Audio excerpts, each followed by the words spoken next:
But here at home, the headlines tell us that the Trudeau Liberals are continuing to face a series of challenges. Recent polling data from Nanos Research showing record dissatisfaction with the federal government, feelings of pessimism towards Ottawa on the rise. Nik Nanos is founder and chief data scientist of Nanos Research. He joins us with more, and we are also back with Mark Weissman, the former CEO of the CPP-IB.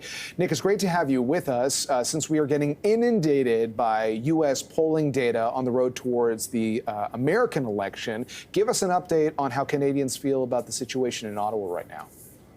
Not very positive. You know, the reality is when we ask Canadians, you know, what emotions come to mind when they think of the government in Ottawa, about 7 out of every 10 have something negative to say. 40% would use words like pessimism to describe their emotions, another 29% anger. That pessimism number, John, is the highest that we've seen since 2018. And to be fair, 9% are optimistic when they think of the government in Ottawa, and another 8% satisfied, 9% disinterested. But the key takeaway here is that pessimism, when people think of Ottawa, is on the upswing and is at a high that we haven't seen since 2018.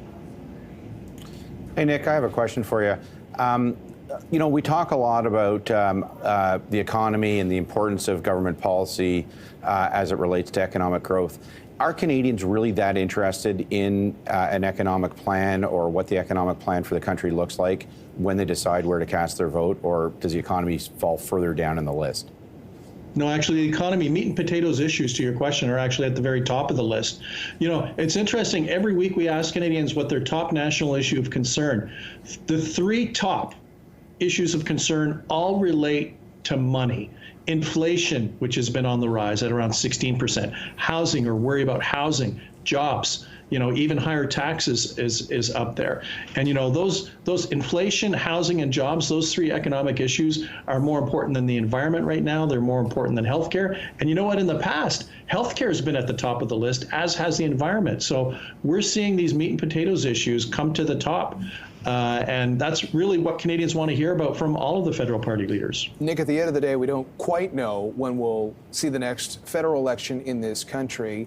Is there any way to quantify, since we have to consume so much of the political campaign south of the border, how that might influence how Canadians are thinking right now as well? Yeah, I don't know. Maybe they'll feel a little better or worse depending on what happens.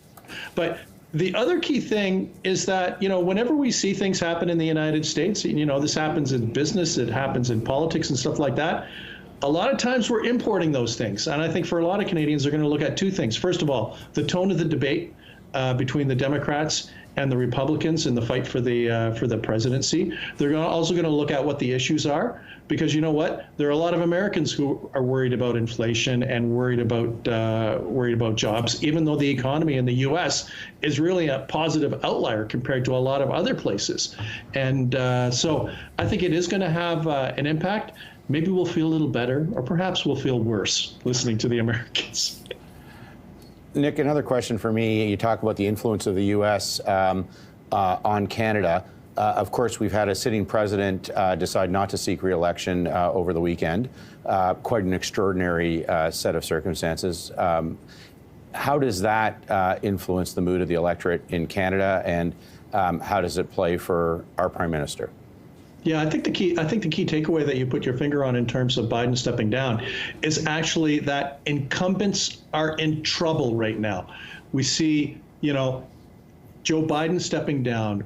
We saw the incumbent government in the United Kingdom just get a massive, can we say on BNN, a spanking? Massive spanking. And in France, we saw Emmanuel Macron, actually the president of France, receive a setback in the recent French elections. And I think that's the key takeaway, that across the board in a lot of major democracies in the big economies, incumbents are being punished because there's a certain level of anxiety. People are worried about the future. They're wondering, where are jobs going to come from? Where is prosperity going to come from? And I think the reality is that they see thin gruel and don't see a plan or a vision on that front. And as a result, you know, if you're struggling to pay for the groceries, realistically, what do you have to lose by voting against an incumbent. And I think that's one of the things that the Liberals especially have to watch out for. And since we are seeing a lot of elections around the world this year, before I let you go, Nik, just based on what the polls are saying and your experience in tracking the trends in Ottawa, what's your best guess right now on what happens when it comes to an election in this country next? Well, the next election is going to be a change election, and right now the person best positioned for that is Pierre Poilievre. He's up 15 points ahead of the Liberals, and he's been ahead 10 to 20 points since last August. It's coming on a year that he's had that advantage. Realistically, today, the election is his to lose. All right, Nik, we'll be watching very closely. Good to get your perspective on a very busy political calendar these days. Nik Nanos, founder and chief data scientist at Nanos Research.